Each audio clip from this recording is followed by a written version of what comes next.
Hello friends, Nifty ने जो है हमको 24th को एक डाउन साइड का मूव दिया और सबसे इंपॉर्टेंट बात ये है कि उसने एक इन्वर्टेड हैमर पैटर्न बनाया। तो क्या अब हम ये समझें कि यहाँ से निफ्टी का डाउन ट्रेंड स्टार्ट हो गया है और इधर तक का वो हमें मूव देगा? बिल्कुल नहीं। आप लोगों को कुछ लेवल्स ध्यान में रखने हैं। मैंने अपने पहले वीडियो में भी बताया था कि ये लेवल्स बहुत इंपॉर्टेंट सपोर्ट है। 26,047 एक है और दूसरा जो है हमारा सपोर्ट उसका बन रहा है 26,000 का। ये दो लेवल्स बहुत इंपॉर्टेंट है और मैं ऊपर के भी आपके दो लेवल्स आपको फिर से बता दे रहा हूँ। 26,310 एक रेजिस्टेंस है और उससे पहले अब एक और रेजिस्टेंस है हमारे पास जो कि हमारा है 26,200 का।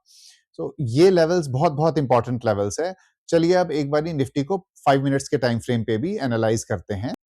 Friends, it takes a lot of effort to make these videos, and the only purpose behind it is that you understand and learn the concepts of price action and other important details where other people are charging money for this. We are trying to teach you everything in free, all the psychology behind the trades, so you could become a better trader. The only motivation for us is that share a like and follow us if you like the content.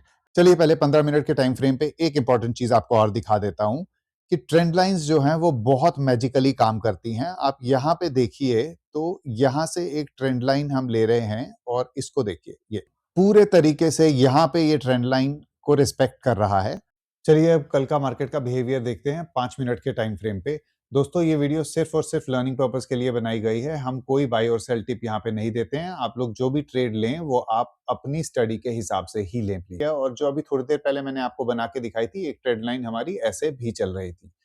तो कल की possibilities क्या रहेगी अगर market यहीं पे open होकर के थोड़ी देर इसी रेंज के अंदर कंसोलिडेट करता है और उसके बाद ब्रेकआउट देता है। यहाँ पहला टारगेट 26,202 का हो सकता है निफ्टी का और दूसरा टारगेट 26,300 के आसपास का हो सकता है। डाउन साइड के ट्रेड की बात करें तो 26,112 के लेवल को एक बारी तोड़ेगा और रिट्रेस करेगा यहाँ पे, तो तब जाकर के 26,047 का एक टारगेट बन सकता है। और जैसा कि मैं पहले से ही कहते आ रहा हूं, 26,000 का एक बहुत बड़ा सपोर्ट है। जब तक वो ब्रीच नहीं होता तब तक एक मेजर डाउनसाइड मूव आने की पॉसिबिलिटी कम है और अगर ये ब्रीच हो जाता है तो हमें 25,905 के आसपास का यहाँ पे टारगेट वो दे सकती है। I hope you like the video. Please do share your comments. Thank you for watching.